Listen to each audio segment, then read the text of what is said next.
Welcome once again to the GB9 Midlands Classic. This is the Challenge Division final between a former European junior silver medalist, in Thomas Ainsworth-Smith, and a BPPA Tour winner in Bradley Parker. Due to the quality of the field actually entering this year's GB9 Ball Tour, both of these players are going to have to spend the year in the Challenge Division, but on paper look like two of the players who are likely to progress from the Challenge Division into the Pro Tour next year. So Thomas won the lag, and as you saw is broken, and he's already sunk that long 2-ball. Just shows you a little bit of his background, knocking in a ball like that. Thomas actually was a very promising snooker player before he turned his hand to the American 9-ball discipline. So in terms of his pedigree, he's worked very, very hard on a very solid cue action. He's converted to 9-ball very well, as I say. He was a junior silver medalist at his first ever Junior European Championships, and that was actually in the straight pool event.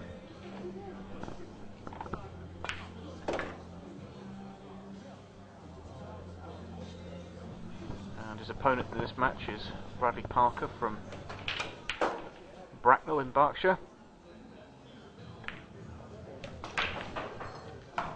So Thomas now just to sink this 9 to give himself a 1-0 lead. We move into Brad's break into rack 2. Again, once again, to remind all of our viewers that it is alternate break on the GB9 Ball Tour, and for every one of the finals it's a race to 11 racks.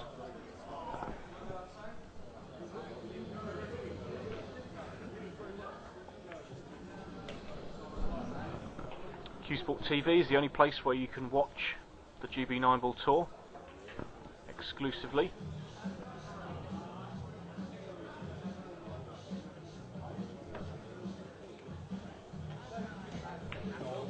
On a free-to-air schedule and also via video on demand. So if you've missed one of the previous matches that we've shown, then you can log in and watch it to your heart's content. This is the first match we've actually picked up in the Challenge Division. Obviously we're limited by what we can cover in a weekend. There are hundreds of matches literally across the weekend, and we can only cover a few of them.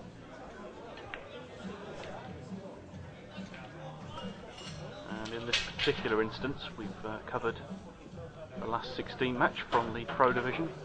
We featured Chris Melling and Craig Osborne, and then we featured a quarter final between, just had to go kick off the rail there. Quarter-final, featured Carl Boys and Mark Gray. We then played you both of the semi-finals from the Pro Division, which featured Imran Majid, Craig Osborne, Phil Burford and Carl Boys again. And we're bringing you all three of the finals. The Pro Division, which some of you will have already seen, between Imran and Phil Burford. Then we have this match between Thomas Ainsworth-Smith and Bradley Parker, and coming up soon will be the main event final, again featuring a very informed Imran Majid against European #1 Mark Gray, so another one to look forward to.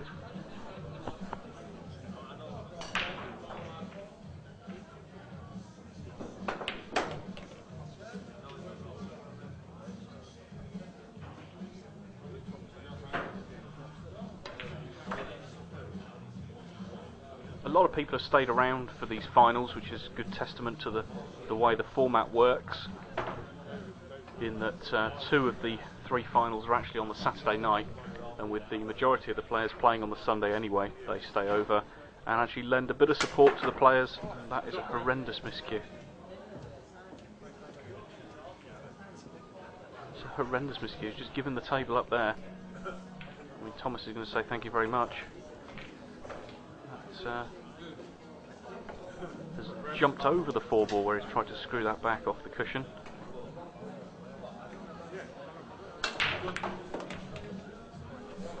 Thomas shows him how it should be done.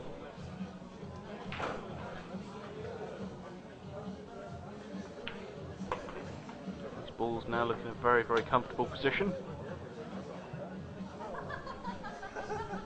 Nothing too difficult here for Thomas now.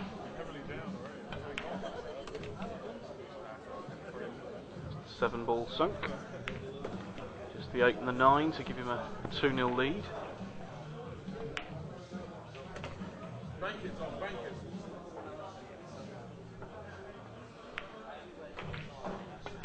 Down it goes. So into rack 3. Another look at Tom's break. Obviously from a snooker background, so I was just about to say not renowned for their breaking power, but that's actually almost a perfect break the way he's split those balls. He's made the wing ball and he's parked the white in the middle. It's exactly where you want to park it. The only thing he hasn't got is an easy pot on the 1. He's got an easy shot on the 1, but not a pot, and he's opted for the safety. He's tucked it in, I think, tucked it in behind that 2 ball there. I don't think Bradley can see that.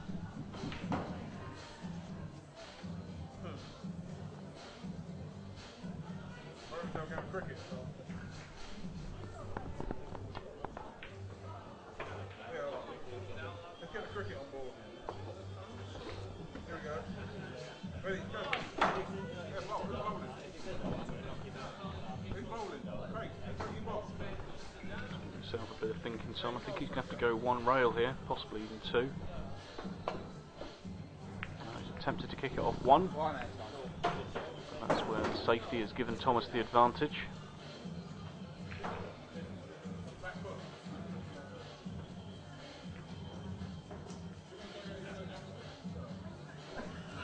Again gives a ball in hand, which he'll gladly accept.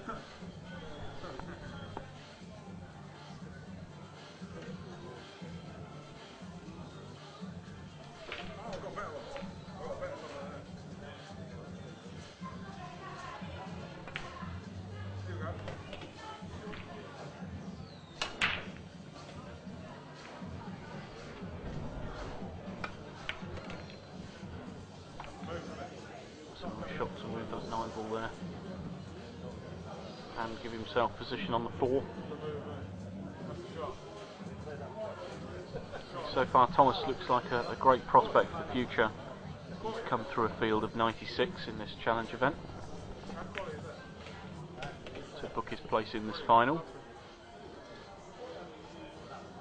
and with himself and obviously Phil Burford, who's playing in the Pro division, plus another couple of youngsters that are coming through.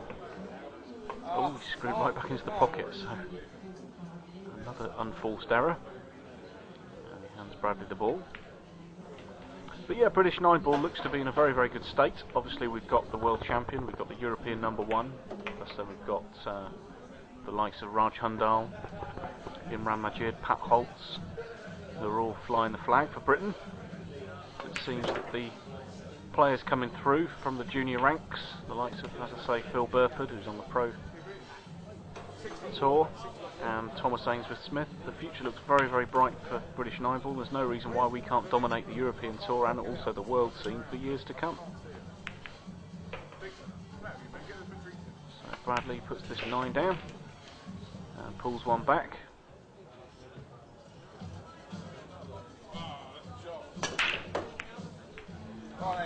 And now he's lost the cue ball into the corner pocket. So far in these 3 racks we've seen a number of errors from both players.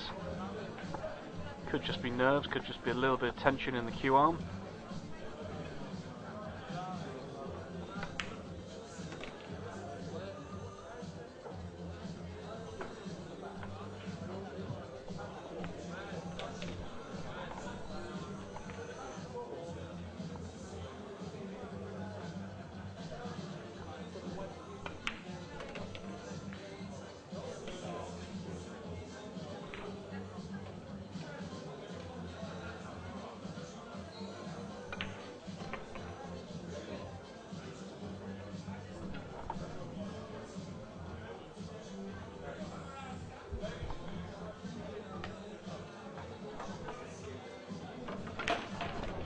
quick mention that any of these matches will actually be available on DVD, all of the GB9 World Tour.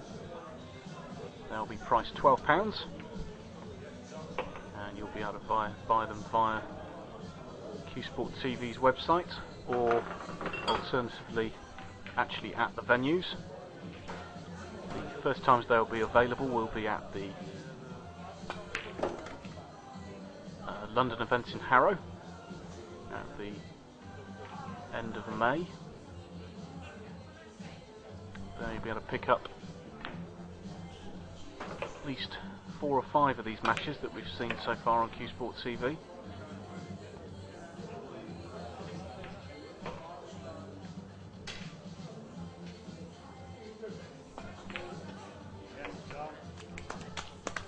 Thomas puts that away, gives himself, extends his lead again to 3-1.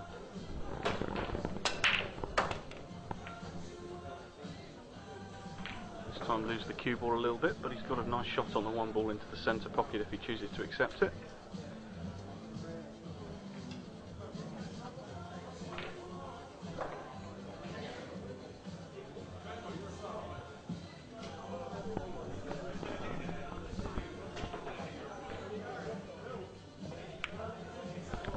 For the long rail, and drops it in nicely.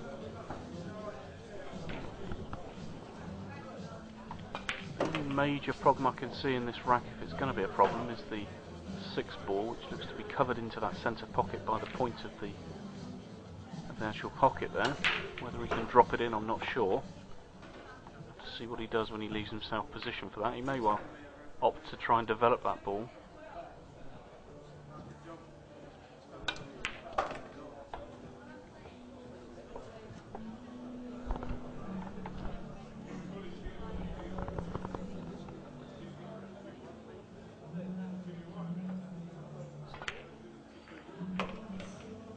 Stuns that off the side rail. I suppose the other option here, which is what he might do, is draw back behind the 6 ball and play it again down the long rail.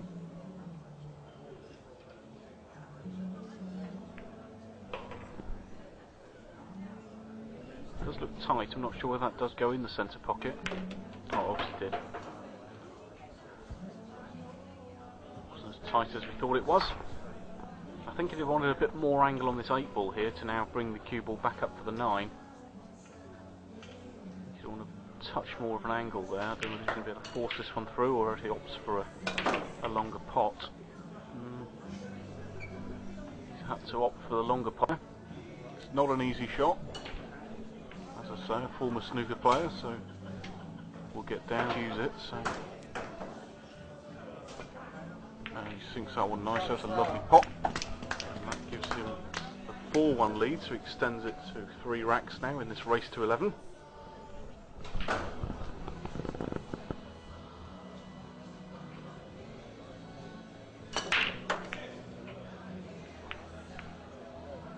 It's the second break in a row where he's lost the cue ball into that top right-hand corner pocket as we're watching.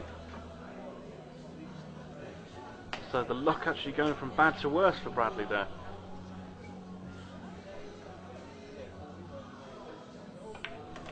Bradley, I think, one of those players over the last few years who has never really fulfilled his potential. I think he'll probably be the first one to agree with that. Perhaps should have been there or thereabouts in a few more of the tournaments that he's entered, but for some reason or another he's not quite reached that level. I think playing in the Challenge Division this year for both these players will actually give them both very, very good tournament experience. Obviously they're going to be in the winner's circle, probably most of them, for the duration of the season. But the match practice against some of the decent players in this Challenge Division will obviously bode well for next season if they do get promotion. And both players should be good enough to stay on that tour next season.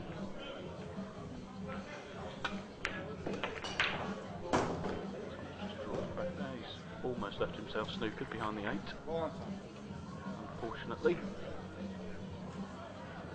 He's got a bit of a thin cut here on the 7 if he wants to take it. don't think he can cuff the right hand pocket. So I think it's very, very thin. Sends the cue ball all the way around the angles. What a great positional shot that is. Leaving himself straight on the 8. He's not going to do a lot with the cue ball, he'll just draw it back a foot or so. And knock this 9 ball in. To give him a 5-1 lead, and we'll be back after the break.